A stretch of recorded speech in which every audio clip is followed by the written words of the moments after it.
महिला को एक व्यक्ति को दोनों को बगीचे में छोड़ा गया कि इस बगीचे का सबसे सुंदर फूल जो है उसको तुम तोड़ कर लेकर आ जाओ। जैसे ही वो बगीचे में प्रवेश करे, कितना बड़ा गुलाब का फूल लगा था, बड़ा सुंदर था, इतना सुंदर उनकी दृष्टि में वो आ गया, मन को भा गया और वो उस फूल को लेने लगे। तो दोनों ने विचार करा कि नहीं नहीं, इससे अच्छा फूल हो सकता है, आगे होगा। और आगे बढ़े, फूल वहाँ देखा तो बहुत सुंदर था, इतना बढ़िया फूल है, और आगे देखते हैं। और आगे गए, फूल और सुंदर था, चलो यही तोड़ लेते हैं। ना ना, इससे आगे और कोई फूल होगा। और आगे गए, वहाँ फूल देखा, बहुत सुंदर है, इसको तोड़ लेते हैं। आखिरी में बस और देखते हैं, और अच्छा मिलेगा, और अच्छा मिलेगा, और अच्छा मिलेगा, और अच्छा मिलेगा, करते करते आखिरी में पहुंच गए। उस बगीचे में जाने का नियम ये था कि पलटकर वापिस नहीं आ सकते थे, आगे ही बढ़ते जाना था। आखिरी में जब पहुँचे तो फूल एक साधारण सा था, अब तोड़ना तो जरूरी था, तो वही साधारण सा फूल तोड़कर वापिस आ गए। किसी ने पूछा, बगीचे में गए थे, फूल मिला? कहा, जब हम अंदर प्रवेश करे थे बड़ा सुंदर फूल था, और अंदर गए और अच्छा फूल था, और अंदर गए और अच्छा फूल था, पर हम ये सोचते रह गए कि और अच्छा मिलेगा, और अच्छा मिलेगा, और अच्छा मिलेगा, और अच्छा मिलेगा। ये ढूंढते ढूंढते हम आखिरी में पहुंच गए और मालूम पड़ा कि वो फूल अच्छा नहीं मिल पाया। फिर जैसा था उसमें हमें एडजस्ट करना पड़ा, जैसा मिला हमें उसमें रहना पड़ा, और हम ये फूल लेकर आए हैं। हमारी भी जिंदगी ऐसी ही है।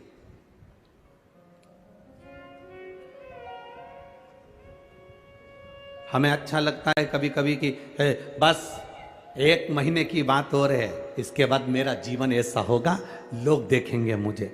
1 महीना और निकल जाता है, फिर उसको आता है, बताओ अभी तक नहीं, बस 15 दिन और बचे, अच्छा फिर समय आने वाला है, फिर 1 महीने बाद देखना मैं क्या करके दिखाती हूँ। फिर 1 महीना आएगा, फिर 1 महीना आएगा, सालों निकलते चले जाते हैं, और अब अच्छा ढूंढने का प्रयास करते करते अपनी ज़िंदगी को बचपन गंवा देते हैं, जवानी गंवा देते हैं, अधेड़ी गंवा देते हैं, बुढ़ापा निकाल देते हैं, और मरने की कतार पर आ जाते हैं। अच्छा ढूंढते ढूंढते हम पलंग पर पड़ जाते हैं, पर हमको अच्छा नहीं मिल पाता, हमारी ज़िंदगी वही रोते रोते निकल जाती है। शिव महापुराण की कथा कहती है, अच्छा ढूंढने का प्रयास मत करो, जो तुम्हारे पास में है वो इतना अच्छा समय है, जो तुम गुजार रहे हो वो समय इतना अच्छा है, जो तुम्हारे पास वस्तु है वो इतनी अच्छी है, बस उसी में एडजस्ट करना सीख जाओ, तो तुम्हें अच्छा ढूंढते ढूंढते मृत्यु की सैया तक नहीं पहुंचना पड़ेगा। आप अच्छे हो, आपको अच्छा मिल चुका है, जो आपके पास में, जो आपको भगवान ने शरीर दिया, उससे सुंदर कोई शरीर नहीं होगा। आप क्यों अपने आप को कम समझते हो? दूसरे को देखकर तुम्हें लगता है वो कितनी सुंदर है, वो कितना सुंदर है, उसने कितना अच्छा कपड़ा पहन रखा है, उसने कितना अच्छा वस्त्र पहन रखा है, उसने कान के कुंडल कितने अच्छे पहन रखे हैं, उसने हाथ की चूड़ी कितनी अच्छी पहन रखी। ना ना ना ना, आप ये देखो कि आप जो पहने हो वो किसी से कम नहीं है। दुनिया की सारी हीरो हीरोइन तुम्हारे आगे फीके हैं। तुम जिस दिन सोचना चालू कर दोगे उस दिन तुम नंबर 1 पर पहुंच जाओ। आप अपने आप को तो छोटा समझ रहे हो, अरे मुझसे आगे वो है, मुझसे बड़ा वो है, मुझसे बड़ा वो है, लोग मुझे तो सुनते ही नहीं है, लोग मुझे तो देखते ही नहीं है, लोग मेरी तो बात मानते ही नहीं है, लोग मुझसे तो कोई बात करते ही नहीं है, जो करता है मेरी जेठानी से करते हैं, जो करते हैं मेरी सासू से करते हैं, जो करते हैं मेरी देवरानी से करते हैं। ना ना ना ना, आप अपने आप को छोटा समझ रहे हो, आप अपने आप को नीचा देख रहे हो, आप अपने आप को दुनिया की दृष्टि से आप अपने आप को छोटा समझ रहे हो। जिस दिन अपनी क्वालिटी अपन खुद बनाएंगे, तो अपनी क्वालिटी जब हम खुद बनाएंगे तो मार्केट में भी हम अच्छे ही नजर आएंगे। हम अपनी क्वालिटी बना ही नहीं पा रहे, हमने अपनी सोच को अच्छा बनाने का प्रयास ही नहीं किया। जिस घर में रहते हैं दूसरे का घर देखते हैं, दिवाली पर जाकर पर्दे देखते हैं तो बड़ा अच्छा लगता है, तुम्हारे यहाँ के पर्दे बड़े सुंदर हैं, तो तेरे यहाँ के पर्दे बेकार हैं। जब भी बात करेंगे तो कहेंगे भाभी जी भैया जी तो इतने अच्छे हैं ना, तुमको चूड़ी भी दिला दी है, तुमको साड़ी भी दिला दी है, भैया जी इतने अच्छे हैं ना, तुम्हें तो हर कभी घुमाने रायपुर भी ले जाते हैं, तुम्हें तो फ्लाइट में भी बिठा दिए, भैया जी तो इतने अच्छे हैं। अपने पति में कमती दिख रही है, ये मुझे कभी घुमाने नहीं ले गए, बल्कि 4 लोगों में जाकर कहना था मेरे पति जैसा दुनिया में कोई नहीं होगा, जो मेरी बात के अनुकूल नहीं, मैं उनके अनुकूल चलती हूं। वो मेरे अनुकूल नहीं चलते, मैं उनके अनुकूल चलती हूं। ऐसी कई माताएं जो ना जाने कितनी कितनी जगह पर जाकर कहती होंगी हमारा पति हमारी सुनता नहीं है, गुरु जी कोई ऐसा उपाय बता दो ना कि हमारा पति सुन ले। अब गुरु जी की लुगाई से पूछ लो उनका सुनता है क्या? पहले जो जो तुम गुरु जी के पास गई हो ना पूछने के लिए कि हमारा पति हमारी नहीं सुनता, तो गुरु जी की लुगाई से भी पूछो कि तुम्हारा सुनता है कि ना सुनता है?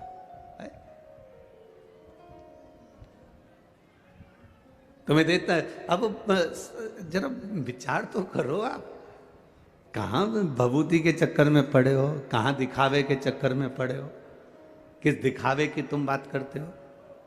कोई तन दुखी, कोई मन दुखी, कोई धन बिन रहत उदास, तुलसी या संसार में सुखी राम का दास। इस संसार में सब दुखी हैं, केवल सुख तो एक कोई है जो भगवान की भक्ति में लगा हुआ है, भजन में रमा हुआ है। वो दुनिया का सबसे सुखी और सेठ व्यक्ति है। बाकी के सब का हम वर्णन क्या करें कि वो आप भी जानते हो कि सुख कहां, सुख कहां। जो नारी अपने पति की माता का सम्मान करती है, अपनी सास का सम्मान करती है, ससुर का सम्मान करती है, आदर के शब्द बोलती है, सत्कार के शब्द बोलती है, घर में बुजुर्गों से इज्जत से बोला जाता है, सम्मान से बोला जाता है। अगर नारी सम्मान के शब्दों से अगर वो पति के माता पिता का आदर कर रही है, तो उसका पति पत्नी का आदर करता है और पत्नी के कहने पर चलता है। जब वो मेरे माता पिता के कहने पर चल रही है, तो मैं वो एक कितनी सुंदर बात कही कि आप मकान कैसा भी बना लो, मकान कैसा भी बना लो, मकान का नक्शा किसी से भी बनवा लो, मकान का वास्तु किसी को भी बताओ, मकान का वास्तु पूजन किसी से भी कराओ, मकान की पूजन किसी से भी कराओ,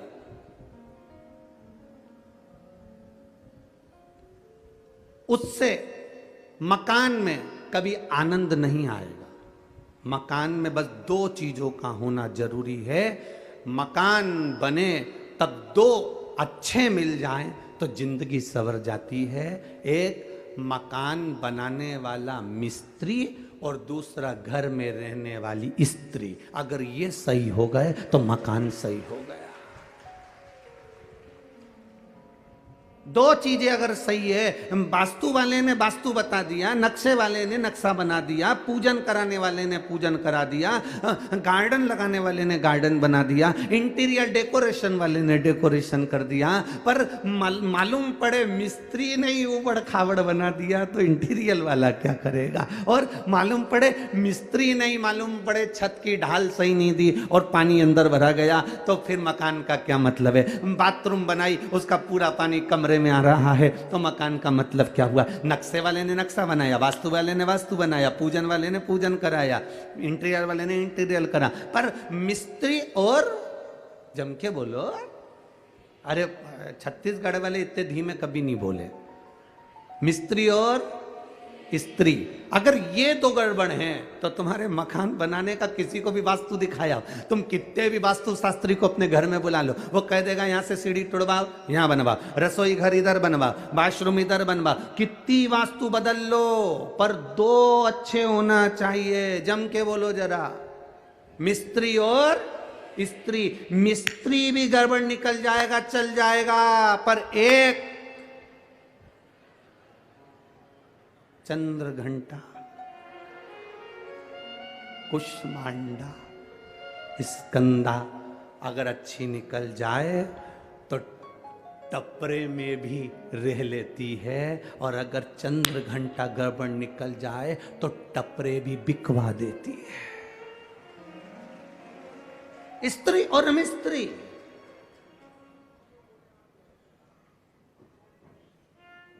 अगर स्त्री अच्छी है ना, आपके कहने अनुसार चलती है, आपके बताए अनुसार, और भले नहीं चले आपके कहे अनुसार, पर आपके घर में रहे तो प्रेम से रहे। जब आप पहुंचो घर, उसके चेहरे पर प्रसन्नता होना चाहिए। जब आप घर पहुंचो, उसके चेहरे पर स्माइल होना चाहिए। जब आप घर पहुंचो, पानी का गिलास आपको दे दे।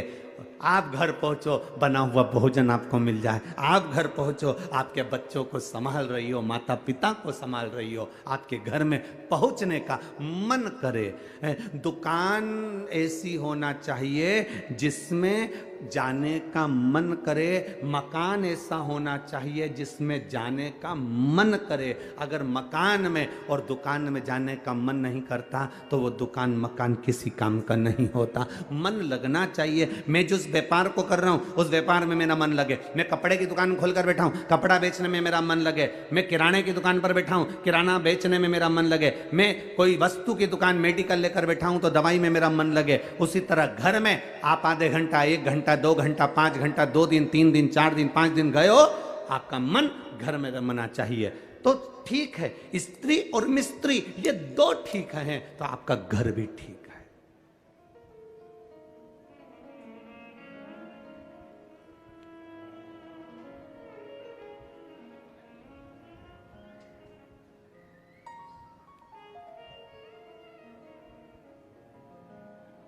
आपका स्वरूप का एक आनंद भी ठीक है।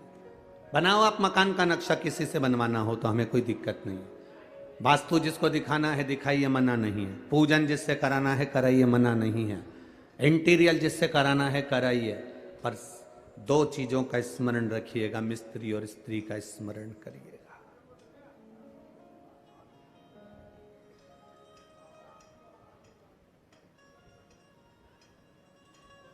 भगवान की भक्ति, भजन, कीर्तन, स्मरण।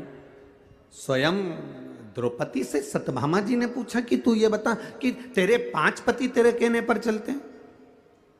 जो माताएं दूसरों के पास जाकर कहती हैं बाबा जी ऐसा बता दो कि हमारा पति हमारे अनुकूल चले, उन माताओं से निवेदन है कहीं मत जाना।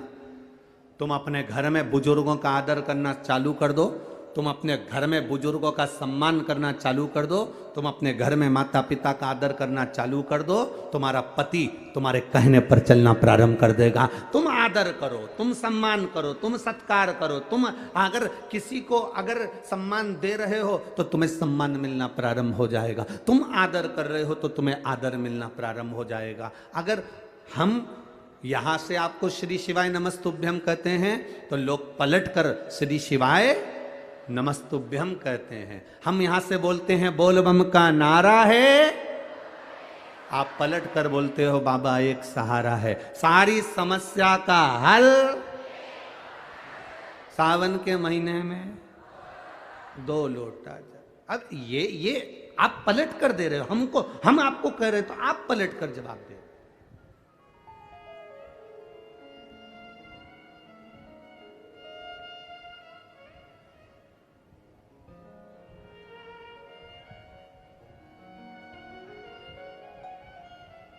या आपके भीतर भाव जागृत हो।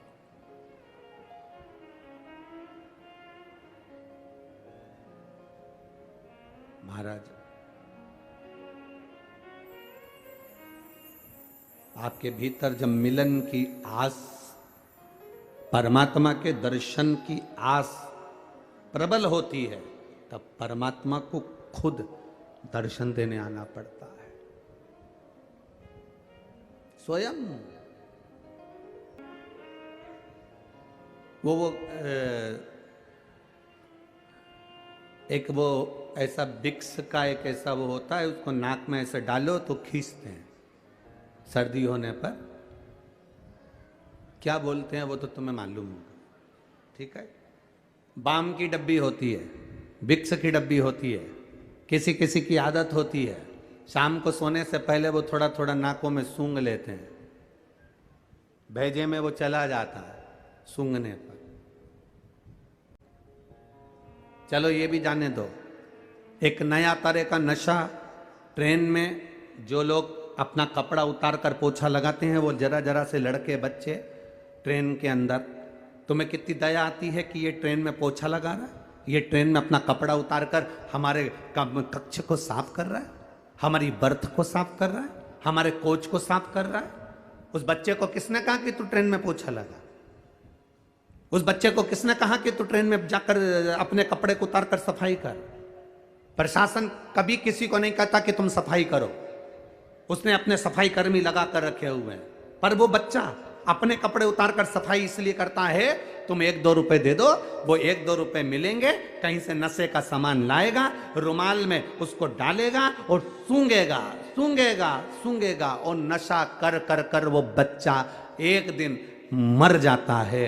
और वो बच्चा जो मरता है, जो सूंघ सूंघ कर मर गया नशा कर कर, उसमें मरने में तुम्हारा भी 1 रुपया लगा है, इसलिए तुम्हें भी उस पाप के भागीदार बनना पड़ता है और तुम्हें भोगना पड़ता है। इसीलिए शिव महापुराण की कथा कहती है, बेटी, गाय और लक्ष्मी 50 बार विचार करना कि कहां तुम दे रहे हो। बेटी को देने से पहले विचार करो कि बेटी किसको दे रहे हो, गौ माता को देने से पहले विचार करो कि गाय किसको दे रहे हो, और लक्ष्मी किसी भिखारी के कटोरे में पैसा डालने से पहले विचार करना कि कहीं मदिरा पान में तो नहीं लगाएगा, कहीं मांसाहार में तो नहीं लगाएगा, कहीं जुए में तो नहीं लगाएगा, कहीं गलत जगह पर तो नहीं लगाएगा, क्योंकि देने वाले को रोना पड़ता है। 50 बार विचार करो, उसके बाद विचार कर कर सोचना कि मैं दूं कि ना दूं। अब तुमने, वो बच्चा जो था वो नशा काय से कर रहा था? सूंघने से। सूंघता था और वो नशे में धुत हो जाता।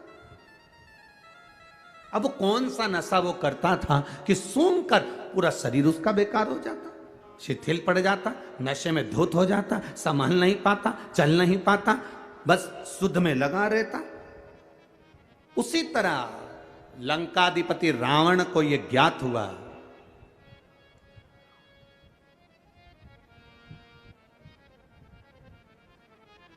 बहुत सुंदर संवाद है, जरा ध्यान दीजिएगा। लंकाधिपति रावण को यह मालूम पड़ा कि मेरे महादेव के सामने विष का कटोरा गया, विष का पात्र गया, और वो विष का पात्र पीने से पहले उनके नासिका से वो सुगंध उनके अंदर चली गई।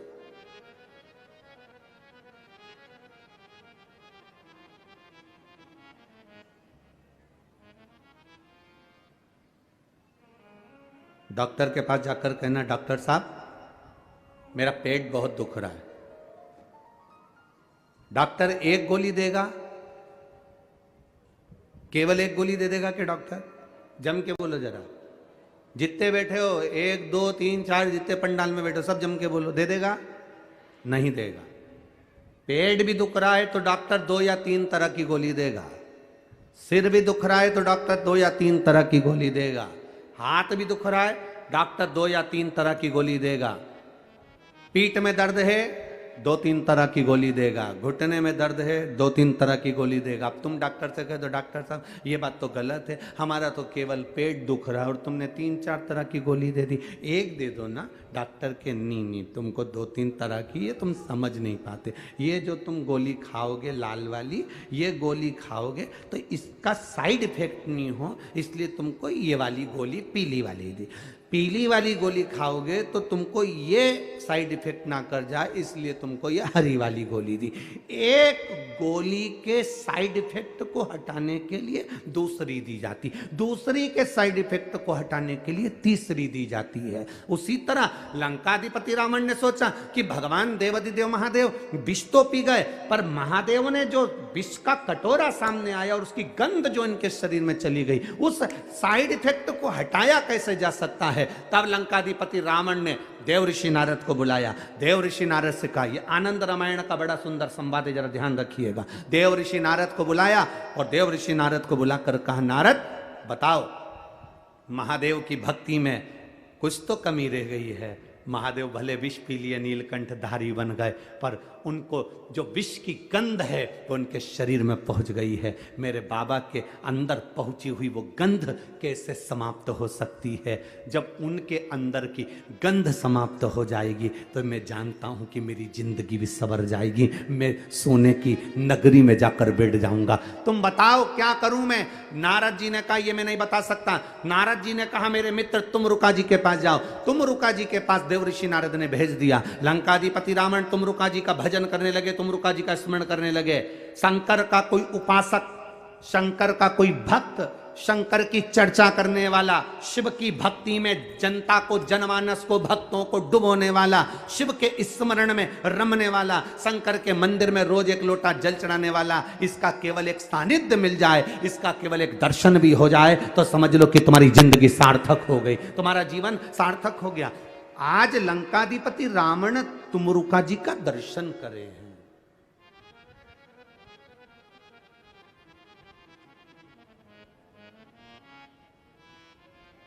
और लंकाधिपति रावण ने तुमरुका जी से पूछा कि बताओ, शंकर जी के शरीर में जो विष सूंघा गया, जो विष पीने के लिए आया, तो उसकी गंध जो शरीर में आ गई, उसकी तरंग वो कैसे समाप्त हो? तुमरुका जी ने कहा, रावण दशानन 10 ग्रीवा, सुनो,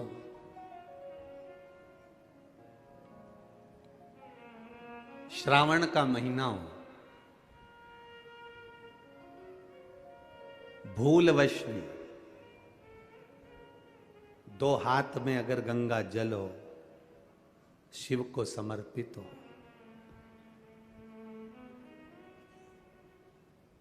शंकर के सुगंध, विष की जो गंध अंदर गई है वो समाप्त होती है। जैसे जैसे वो गंध समाप्त होती है, वैसे वैसे जल चढ़ाने वाला जीवन में निहाल होता चले जाता है, उसके जीवन में वैभव और सत्ता बढ़ती चली जाती है। वैभव और सत्ता। हंसते हैं लोग कावड़ यात्रियों को देखकर, हंसते हैं लोग कावड़ियाओं को देखकर। लोग हंसी कर करके अपनी अपनी फेसबुक आईडी पर, अपने अपने यूट्यूब पर, अपने अपने मोबाइल पर, इंस्टाग्राम पर ये कावड़ियों को देखकर हंसकर इनका वीडियो बना बना कर डालते हैं कि ये पढ़े लिखे नहीं हैं, ये नहीं है, ये वो नहीं है।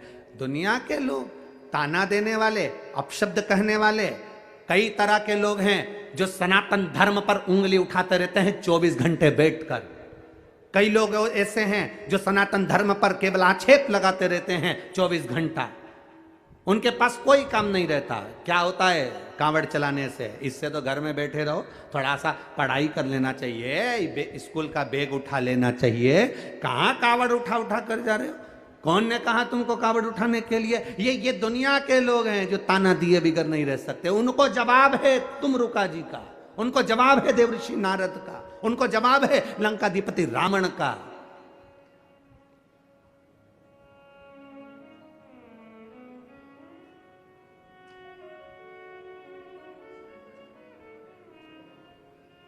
कि कांवड़ चलने वाला व्यक्ति, हाथ में जल का पात्र लेकर चलने वाला, कंधे पर रखकर कांवड़ लेकर जाने वाला, जितने कदम चलकर जाता है उतनी जिंदगी की उन्नति की सीढ़ियों पर चढ़ जाता है। उसे पीछे पलट कर नहीं देखना पड़ता। यह रावण की कथा कह रही है, यह आनंद रामायण कह रही है, यह भगवत भजन कह रहा है।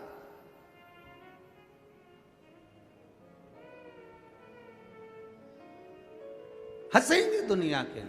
ये आप कथा में आए हो ना, तिल्दा नेवरा में पहुंचे हो तो लोग हंसेंगे। अभी रायपुर में सुन ली तुमने, भिलाई में सुन ली तुमने, और कहाँ सुन ली थी रे, सुहेला सुन ली तुमने, भाटा पारा सुन ली तुमने। इतनी सारी सुनने के बाद आखिर छत्तीसगढ़ वालों को हो क्या गया? इनको कौन सा बुखार लग गया? ये फिर इतने आ गए।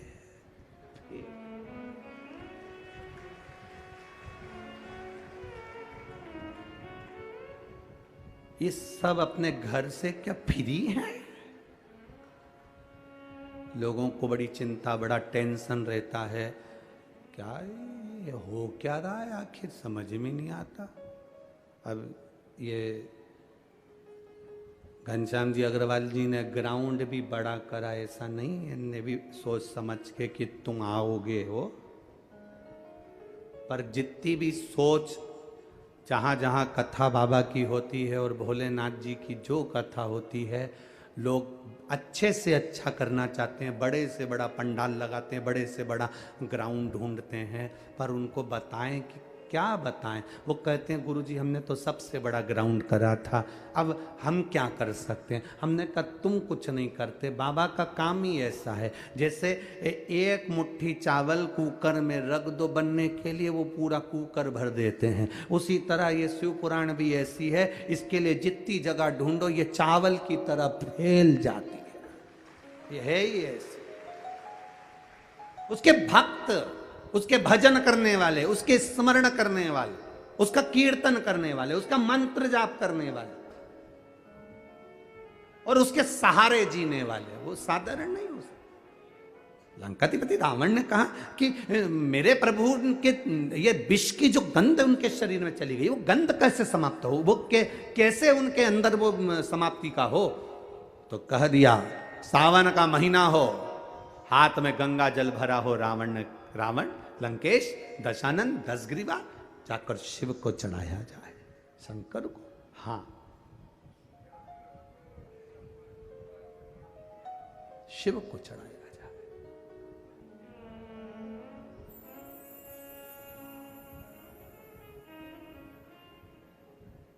कावड़ का एक नियम रहा है, आप लोगों के स्मरण में होगा।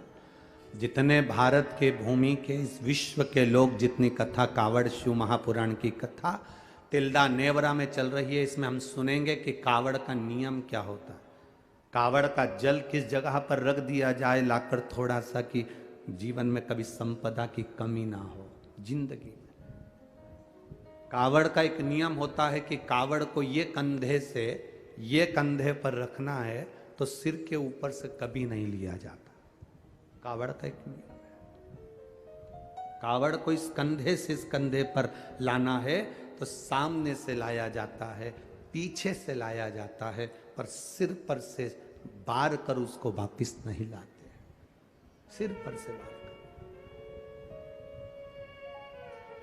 कावड़ का एक नियम होता है, जिस नारी का, जिस व्यक्ति की संतान नहीं होती है, उसको कावड़ यात्रा करने से पहले अपनी गोदी में धान चावल को भरना पड़ता है।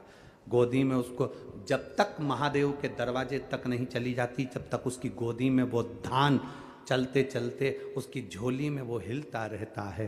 कावड़ का जल उसके कंधे पर रहता है, और जब वो कावड़, जिसकी औलाद नहीं, संतान नहीं, जब वो कावड़ का जल महादेव को चढ़ाती है तो पहले जल समर्पित करने के बाद फिर चावल के दाने बाबा के उस शिवलिंग पर समर्पित करती है कि बाबा मेरी गोदी में तू यहाँ तक लेकर आया है, ये गोदी खाली मत छोड़ना, मेरी गोदी भर देना, भले 25 साल हो गए। कावड़ यात्रा का नियम है, सिर पे से बार कर वापिस नहीं आती, सम्मुख से कावड़ निकल जाती। लंकाधिपति रावण को सुध पड़ी जब तुमरुका जी ने कहा जाओ लंकेश, अगर तुम चाहते हो कि शंकर के शरीर में गंध पहुंची है, उस विष की गंध को समाप्त करना है, तो तुम जाकर महादेव को जल अर्पित करो सावन के महीने में। उसी को हमारे यहां कावड़ कहा गया। अब विश्वास, भरोसा, दृढ़ता, शिव के प्रति जागृत कर कर चलते हैं। जब शंकर के प्रति जब हमारी जागरूकता होती है, शिव के प्रति जब हमारा एक विश्वास दृढ़ होकर हम चलते हैं, तो शिव हमें क्यों ना मिलेगा। किसी के हाथ जोड़ने से अच्छा है, किसी के पास जाकर बैठकर रोने से अच्छा है, देवादिदेव महादेव के मंदिर में एक लोटा जल धीरे धीरे एक बेलपत्री समर्पित कर कर, बेलपत्री की जो डंडी है बस शिवलिंग पर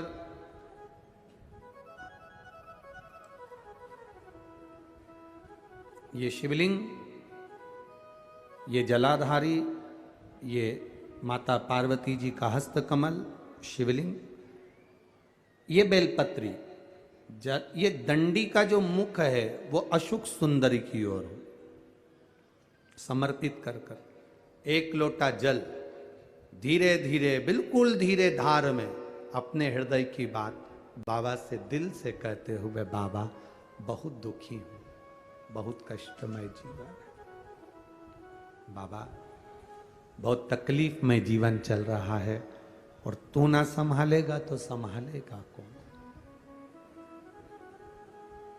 त्वमेव माता च पिता त्वमेव बंधुश्च सखा, सब कुछ तो तुमको मान लिया।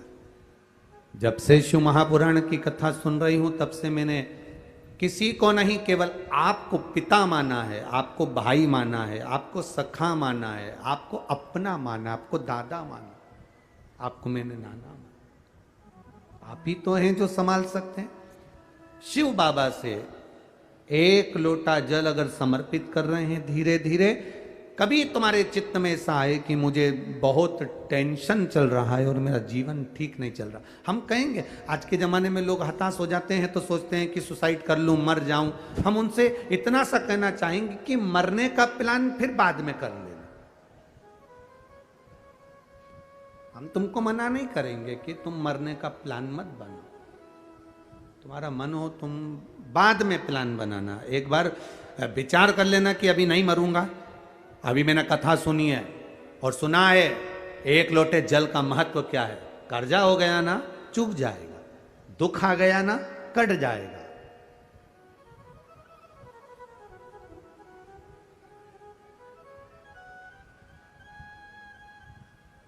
कर्जा भी हो गया तो कटेगा, मिटेगा।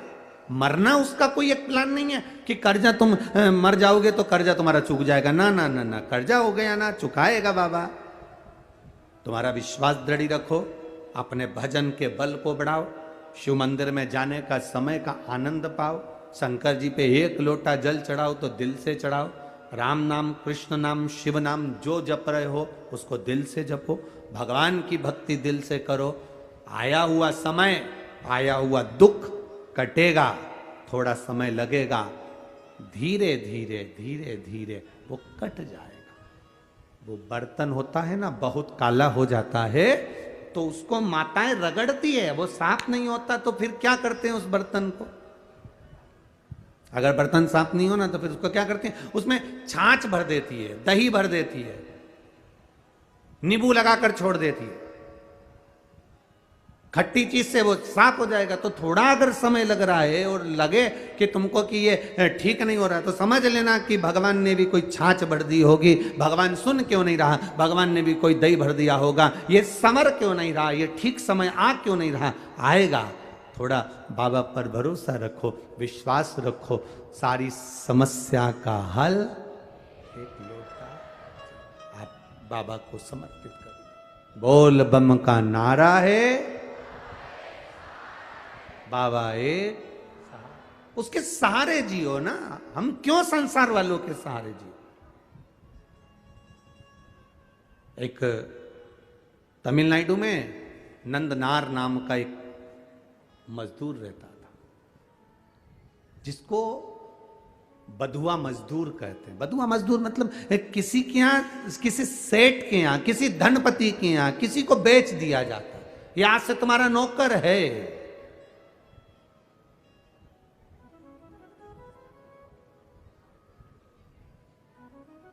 नंदनार को उसके घर वालों ने उसको दे दिया, सेठ जी ये तुम्हारा, अब तुम जानो।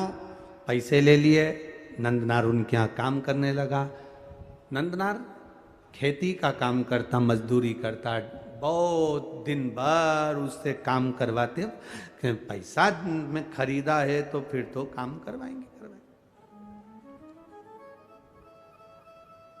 इसीलिए तो हम आप लोगों से कहते हैं लड़का लड़की की शादी करो तो पैसे से मत करो कि साहब हमने 10 लाख रुपए लूंगा, एक गाड़ी, फ्रिज, कूलर, वॉशिंग मशीन सब देना पड़ेगा, तब मैं लड़के की शादी तुम्हारे यहाँ करूंगा। मतलब तुम लड़के को बेच दिए हो। अब लड़के को तुमने अगर ससुराल वाले को बेच दिया है तो ससुराल वाले, अब तुम ये मत कहना कि तुम्हारा छोरा है, तुम्हारा बेटा है। तुमने एक गाड़ी, एक फ्रिज, एक वॉशिंग मशीन, एक इतना सोना, चेन, अंगूठी, मोबाइल, पर्स, इसके चक्कर में तुमने अपने लड़के को लड़की वालों को दे दिया। अब तुम ये छोड़ दो कि लड़का तुम्हारा है। अब वो तुमको पापा जी भले कहले, पर तुम्हारा सम्मान नहीं करेगा। सम्मान वो अपने ससुर का करेगा, क्योंकि 10 लाख की गाड़ी, एक फ्रिज, एक वॉशिंग मशीन, एक 2 जोड़ कपड़े में तुमने बेच दिया। अब बेच दिया तो वो आदर उनका करेगा। आपको बोलेगा पापा, उनको बोलेगा पापा जी। आपको बोलेगा मम्मी, और उनको बोलेगा मम्मी जी। बोलना पड़ेगा, क्योंकि जगदम्बा वहीं खड़ी है। नहीं बोलेगा तो ये चंद्र घंटा घंटा बजा देगी। बोलना पड़ेगा, खरीदा। घर में बहू लेकर आना, कार वाली कभी मत लाना, संस्कार वाली लेकर आ जाना। कार वाली बहू मत लाना बाबा, संस्कार वाली लेकर आना। जब संस्कार वाली बहू हमारे घर में प्रवेश करती है तो वो हमारे जीवन को सार्थक करती है। विद्वत ब्राह्मण जन, भूदेवता, पृथ्वी के देव, ब्राह्मण जन जब किसी लड़का और लड़की की पत्रिका मिलाते हैं, गुण मिलाते हैं, तो वो यही देखते हैं कि संस्कारवान लड़की इनके घर में प्रवेश करे। भूदेव यही चाहते हैं। ब्राह्मण यही पूजन पाठ के माध्यम से आपको वर प्रदान करते हैं। ब्राह्मण देवता आपको ये वर देने का प्रयास करते हैं कि आपके घर में सुख समृद्धि, सुख शांति, वैभव, प्रतिष्ठा सब बनी रही। ये भूदेव का एक आनंद है, ये ब्राह्मण देव का एक आनंद है।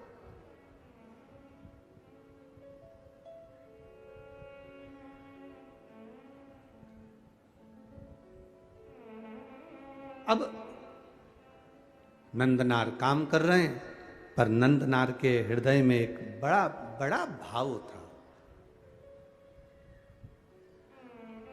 नंदनार जिस सेठ जी क्या काम करते थे, उस गांव से 25 किलोमीटर दूर तिरुपुंगुर नाम का एक शिव मंदिर है तमिलनाडु में। तिरुपुंगुर 25 किलोमीटर दूर था वो मंदिर। नंदनार शिव की भक्ति में रमे रहते थे, खेती करते, काम करते, डलिया धोते। सेठ भी ऐसा कि 24 घंटे में से केवल 4 घंटा उसको आराम करने देता, बाकी का 20 घंटा उसको रधेड़े रखता, काम करवाता रहे। वो भी बेचारा मजदूर था, बधुआ था, बंधा हुआ था, कर रहा। निवेदन आप सबसे, धन से किसी को बांधने का प्रयास मत करो। धन और भय से कभी मत बांधना। आज तक इस शिव महापुराण की कथा में आपको कभी भय नहीं बताया कि तुम अगर शंकर जी को जल नहीं चढ़ाओगे तो तुम्हारे साथ ऐसा हो जाएगा, तुम अगर शंकर जी का व्रत छोड़ दोगे तुम्हारे साथ ऐसा हो जाएगा, तुम अगर शंकर जी के साथ ऐसा करोगे तो तुम्हारे साथ ऐसा हो जाएगा। क्योंकि शिव महापुराण में कहीं भय लिखा ही नहीं है। ये तो दुनिया के लोगों ने शंकर भगवान को भय बना दिया। शिव जी क्रोध के देवता हैं, रुद्र देवता हैं, गलत करोगे गुस्सा करेंगे, गलत करोगे ऐसा हो जाएगा। शिव महापुराण की कथा कहती है शंकर भगवान को पशुपतिनाथ कहते हैं। पशुपतिनाथ मतलब पशुओं का भी वो देवता है, साधारण सा नहीं, वो भोला है। उसको क्रोध तो केवल तब आता है जब उसके भक्तों पर विपदा आती है, और वो विपदा कटती नहीं तब मेरे महादेव को क्रोध आता है। हर कभी शिव जी को क्रोध नहीं आता, हर कभी शंकर भगवान को क्रोध नहीं आता। घर में रहने वाली मां को हर कभी क्रोध थोड़ी ना आता है। घर में रहने वाली स्त्री को, घर में रहने वाली बहू को हर कभी क्रोध नहीं आता। जब देवरानी जेठानी में क्रोध कब आएगा? देवरानी जेठानी की झगड़ा होगा तो गुस्सा नहीं आएगी, पति की बात होगी तो झगड़ा नहीं, क्रोध नहीं आएगा। देवरानी जेठानी में लड़ाई होती है केवल औलाद के चक्कर में, बच्चों के चक्कर में। जब अपने पुत्र की बारी आती है और बच्चे के साथ अगर कोई बात हो, अगर जेठानी ने डांट दिया, देवरानी ने कुछ कह दिया, किसी ने कुछ कह दिया, मोहल्ले के लोगों ने कुछ कह दिया, बच्चों के चक्कर में जब घर की बहू, घर की दादी, घर का बुजुर्ग, घर का बड़ा अपने बच्चों के चक्कर में क्रोध कर सकता है, तो मेरा महादेव भी अपने भक्तों के चक्कर में क्रोध कर सकता है। जब उसके बच्चों को चोट पहुंचे, उसके हृदय को चोट पहुंचे।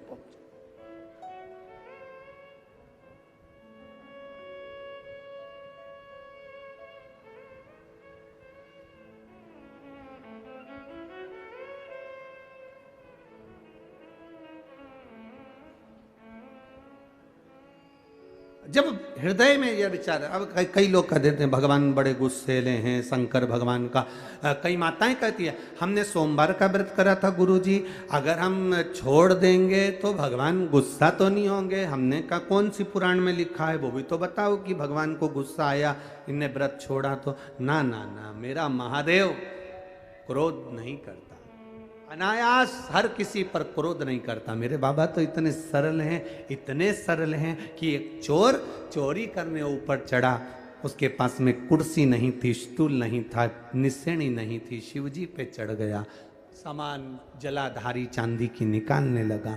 महादेव खुश हो गए, मांग ले तुझे क्या चाहिए। वो चक्कर खा के नीचे गिर गया, मैं तो चोटा चोर। आज तक आप प्रसन्न नहीं हुए भोलेनाथ, और आज कैसे प्रसन्न हो गए। शिव जी कहते हैं लोग जल चढ़ाते, धतूरा चढ़ाते, बेलपत्री चढ़ाते तो पूरा ही चढ़ गया, पूरा चढ़ गया। मैं प्रसन्न ना हूं तो क्या करूं। कितनी कृपा है उसकी, दया उसकी करुणा कितनी विचित्र हो जाता है। कभी कभी ऐसा भाव प्रकट हो जाता है, कभी कभी। वो करुणा ना करेगा तो कौन करेगा। वो करुणा ना करे, वो कृपा ना करे तो कौन कृपा करे।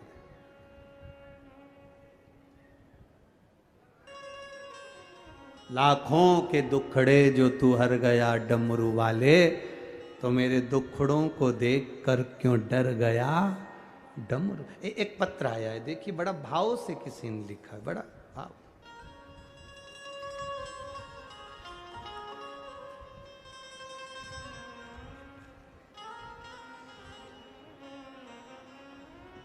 मेरा नाम पूर्णिमा साहू है, मेरे पति का नाम लक्ष्मण साहू है। मैं बिलासपुर सिरगिट्टी आवास पारा की रहने वाली हूँ। वार्ड क्रमांक 10, मोबाइल नंबर ये। कहीं बैठी हो तो हाथ हिलाइएगा। जहाँ कहीं बैठी हो, नाम पूर्णिमा साहू, मेरे पति का नाम लक्ष्मण साहू। कहीं बैठी हो तो हाथ हिला सकती है, जहाँ कहीं भी बैठी हो। इधर बैठी हैं, हाँ जी, हाथ हिला दो एक बार दीदी। हाँ, दोनों हाथ हिलाओ ऐसा, ठीक है, ठीक है। एक लोटे जल का, बेलपत्र का मैं क्या वर्णन करूं। आप लोग अपना पत्र जो पढ़ सकते हैं वो आस्था चैनल पर, टीवी पर भी पढ़ सकते हैं। बाबा वर्णन करूं, बाबा ने तो इतना दे दिया कि मैं बोलूं। मेरे शरीर में बहुत सारी परेशानी होती थी। बच्चेदानी में सूजन, बच्चेदानी के अंदर छाले पड़ गए, पत्थरी हो गई और बड़ी परेशानियां हो गई, गांठ जैसा भाव हो गया। मेरा बीपी हमेशा लो ही रहता था और मुझे सांस लेने में भी परेशानी होती थी। खांसती थी तो मेरे मुंह में से खून निकलता था। जब खांसने में मुंह से खून निकलने लगा तो हमने बड़े बड़े डॉक्टरों में दिखाना चालू करा। डॉक्टरों को दिखाते और मालूम पड़ा कि टीवी की बीमारी बता दी। गुरुदेव बड़ी तकलीफ में आ गए। मेरी मम्मी ने बोला कि तुम शंकर की कथा सुना करो, टीवी पर आती है, शिव महापुराण की सीहोर वाला महाराज बाजता है। कुंदकेश्वर महादेव के नाम से जो भी जांच कराओ, बाबा का नाम लेते जाना, कुंदकेश्वर महादेव का नाम लेना और जांचें कराते रहना, दवाई लेते रहना। सीहोर वाला महाराज बोलता है दवाई भी खाओ और बाबा पर भरोसा रखो। बाबा पर भरोसा रखते हुए अचानक फिर तकलीफ बढ़ गई, सीने में दर्द बढ़ गया और फिर एक्सरे चालू हुए। वापिस फिर दिखाया तो उसमें टीवी बताई। गुरुदेव सब घबरा गए। तब मेरी माता ने कहा एक काम करो, शिवजी पे चढ़ा हुआ जल पीना चालू करो, एक बेलपत्र खाना चालू करो। मेरे घर के लोग जाते, जल चढ़ाते, पानी लाकर मुझे देते, पीना चालू करा। बाबा की कृपा से हमने बड़े हॉस्पिटल में रायपुर में फिर दिखाया। ऐसी कृपा बाबा ने करी, 2 हॉस्पिटल की रिपोर्ट आपको लगाई जिसमें टीवी बताया गया है। अगली रिपोर्ट जब आई तो मेरी टीवी का रोग समाप्त हो गया था और मैं ठीक हो गई। इसलिए बाबा को यहाँ नमन कर लिया। आप ठीक हैं बाबू? एक बार दोनों हाथ उठाकर बोलो हर हर महादेव। शिव तत्व। एक पत्र बड़ा सुंदर आया है। जयंती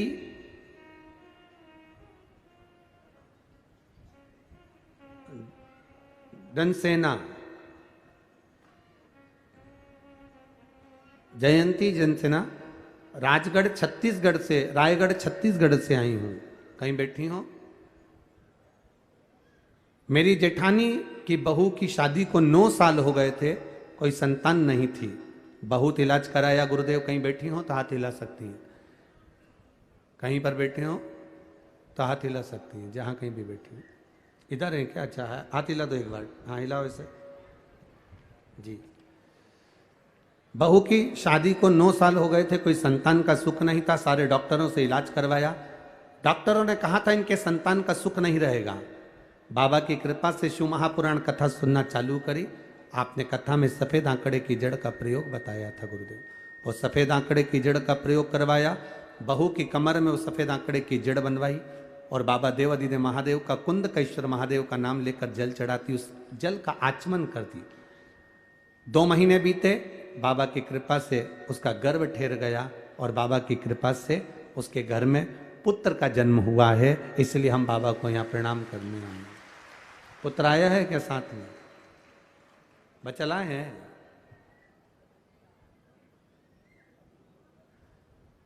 लाए हैं क्या? नहीं लाए? ठीक है। हर हर महादेव।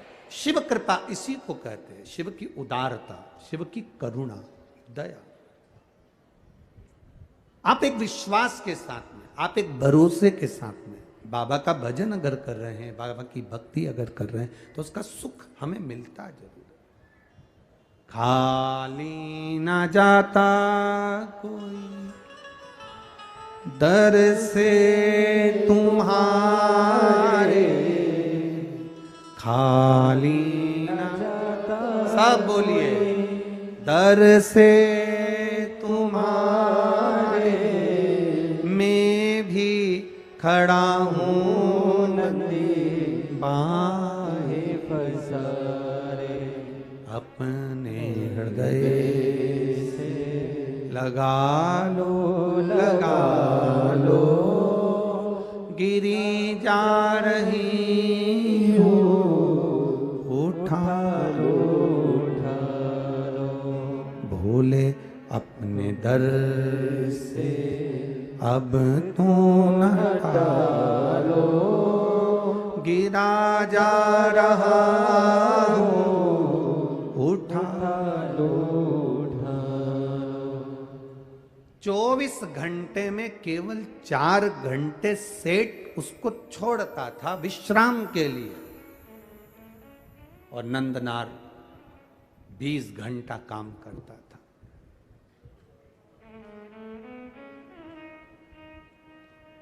बिको, किसी सेठ के पास जाकर, किसी के पास जाकर मत बिको। बिकना ही है तो मेरे भोलेनाथ के प्यार में बिक जाओ, तो जिंदगी सवर जाए, तुम्हारा जीवन सवर। हम कहां क्या क्या विचार करें। मेरा फिर निवेदन है बेटा बेटियों से, बेटे की शादी करो तो कोई धन की मांग नहीं।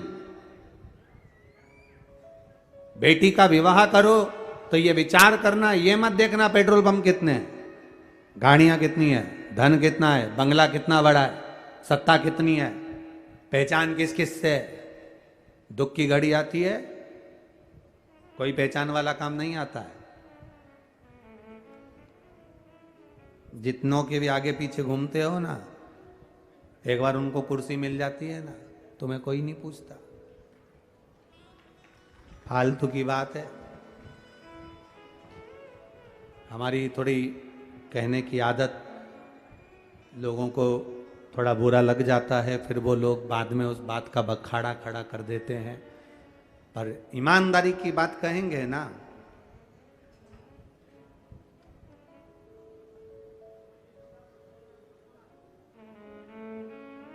घोड़े के पीछे,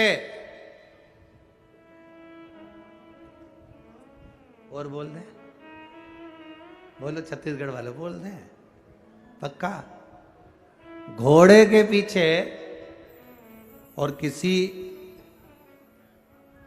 सत्ताधारी, वैभवपति, धनपति, पैसे वाले के आगे या पीछे कभी ना चलना। घोड़ा भी लात मार देता है और ये भी लात मार देते हैं। बहुत सोचिए।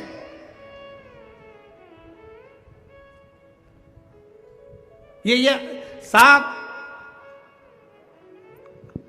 अपना बस एक बार अगर अपना काम बन गया ना, बस उसके बाद फिर गए समाप्त।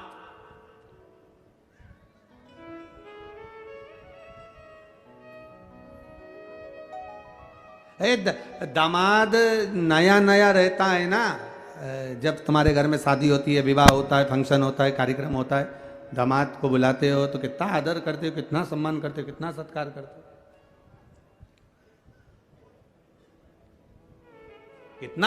कितना आदर, कितना सम्मान, कितना सत्कार। जब जब तुम्हारे घर में शादी होगी तब दामाद जी को कहाँ है, मंडप लगाना है, दामाद कहाँ है, ये काम करना है, दूल्हे को घोड़ी पे बिठाना है, दामाद कहाँ है। जब तुम्हारे घर में शादी होगी तब दामाद को लड्डू, पेड़ा, गुलाब जामुन, इमरती, भजिया, पकोड़ा सब कुछ खिलाया जाएगा। और जब जब हर 5 साल में वोटिंग होगी तब तब तुमको भी, क्योंकि तुम सब दामाद हो, सबका आदर किया। सोचिए, विचारिए, अपनी चित्त वृत्ति में उतारिए। हमें अगर पकड़ना है तो बाबा का चरण पकड़ना है, हमें अगर पकड़ना है तो भगवान शिव की शरणागति पकड़ना है। हम अगर रो रहे हैं कोई आंसू पोंछने वाला नहीं होगा। जितने शिव महापुराण क्या आप अपने लौकिक जीवन में देखिए, शादी आपके घर में होती है, दूल्हा घोड़ी पर बैठकर चलता है। जब दूल्हा घोड़ी पर चलता है तुम्हारे यहाँ खुशियां आती हैं, खूब धन, खूब आनंद में 10-10 का नोट उछालते हो, 20 का नोट फेंकते हो, 50 का नोट उठाकर फेंकते हो। जब तुम्हारे घर में शादी हो, फंक्शन हो, किटी पार्टी हो, कोई अच्छा कार्य हो, सारे घर के लोग आगे नाचते हैं। और जैसे ही घर में कोई मर गया उसको लेकर जाते हैं तो पूरे परिवार के लोग, रिश्तेदार सब अर्थी के पीछे हो जाते हैं। शादी में दूल्हे के आगे, मरने पर अर्थी के पीछे। शिव पुराण कहती है सुख में सब आगे हैं, दुख आते से जैसे ही तुम्हारे ऊपर तकलीफ आई सारे के सारे पीछे भागे। अब तुम क्यों मामा जी 10 लाख रुपए की जरूरत है, तुम कर सकते हो मामा जी, अरे बोलते जाओ पीछे। काका जी वो बेटा और बहू का झगड़ा हो गया, अदालत में बात चल रही है। काका जी तुमने ही शादी पक्की कराई थी, तुम जरा लड़की वालों से जाकर बोलो ना, इतना केस लगाया उन्होंने, हम पर दहेज का केस लगा दिया, सब थाने में बंद है। काका जी तुमने शादी कराई, तुम जाके बोलो ना, लड़की वाले से थोड़ा तो कह सकते हो ना। काका जी पीछे। जरा सी कोई घटना घट गई, तुम एक एक को अजमा के देख लेना, एक एक को। यहाँ जितने बैठे हो ना, और जितने आस्था चैनल पर कथा सुन रहे हो, जितने फेसबुक यूट्यूब पर कथा सुन रहे हो, दुख की घड़ी में एक एक को आजमाना। मुझे 20 लाख दे दो, मुझे 15 लाख दे दो, मुझे 25 लाख दे दो, मुझे 10 लाख दे दो। दुख की घड़ी में आजमा कर देखना, एक भी नहीं आगे होगा, सब पीछे होंगे। दुख की घड़ी में केवल तुम्हारा एक साथ दे सकता है। तुमने जो एक लोटा जल महादेव को चढ़ाया, एक बेलपत्र जो समर्पित करी, वो तुम्हारा साथ दे सकता है। तुमने जो भगवान का भजन करा, जो तुमने राम नाम, कृष्ण नाम, शिव नाम, जो तुमने लिया है भगवान का नाम, वो तुम्हारा साथ दे सकता है। जो तुमने दान करा पूर्व में, वो तुम्हारा साथ देगा। जो तुमने पुण्य करा पूर्व में, वो तुम्हारा साथ देगा। मैं ये श्री घनश्याम लाल जी अग्रवाल जी के परिवार में जो कथा हो रही है, मैं इनको धन्यवाद दूंगा, उसके साथ में इनके घर में होने वाली वो पोती को धन्यवाद दूंगा जिसके कारण ये कथा हो रही है।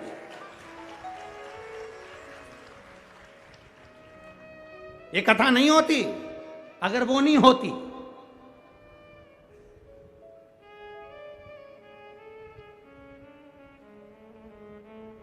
क्या नाम है उसका, उस बेटी का नाम क्या है?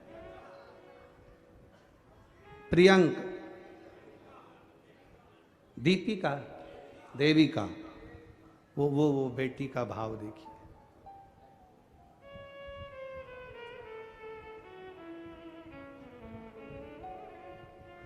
शिव कथा, उसी देविका ने जो जन्म लिया है, उस बेटी ने बस, हाँ यही है, इसी के जन्म लेने पर, इसी के जन्म लेने पर संकल्प लिया गया था, अगर घर में बच्ची का जन्म होता है तो हम एक बार बाबा देवादिदेव महादेव कृपा कर दे तो शिव महापुराण की कथा का, ये शिव तत्व है, ये शंकर की उदारता।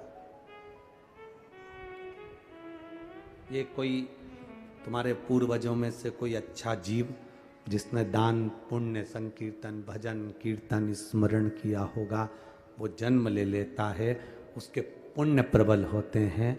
घर के माता पिता दादा दादी और परदादा दादी के कोई पुण्य प्रबल हुए होते हैं, तब जाकर ये शिव पुराण की कथा अपने परिवार में हो रही होती है। ये विचार करिए, और लाखों भक्त करोड़ों लोग इस कथा का स्मरण कर रहे हैं। केवल तिल्दा नेवरा में छत्तीसगढ़ की धरा पर जितने बैठे वो नहीं, केवल आस्था चैनल पर फेसबुक यूट्यूब पर ना जाने करोड़ों करोड़ों लोग दिन भर इस कथा का रसतत्व ग्रहण कर रहे हैं। ये हमारे भीतर का भाव होना चाहिए कि हमें अगर 24 घंटे में से 4 घंटे सोने के लिए विश्राम के लिए उस नंदनार को दिए जाते थे, बाकी के 20 घंटे उससे काम लिया जाता था, पर उसके मुंह पर सल नहीं आता था, क्योंकि वो शिव के भरोसे रहता था। अगर तकलीफ आई है, मिटाने वाला मेरा महादेव है।